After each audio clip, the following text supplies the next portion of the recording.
ఉన్నాడు మా పట్ల అని చెప్పి నువ్వు కూడా ఆయన్ని పోలి దీర్ఘశాంతం కలిగి ఉండాలి.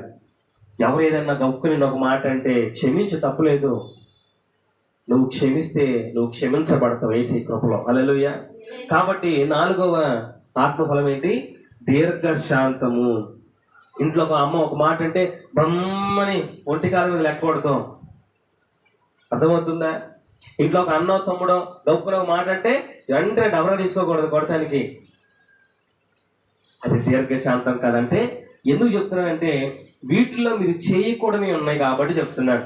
మీరు దీర్ఘశాంతం కలిగి లేకపోతే మీరు ఆత్మ ఫలాలు మీలో లేవు.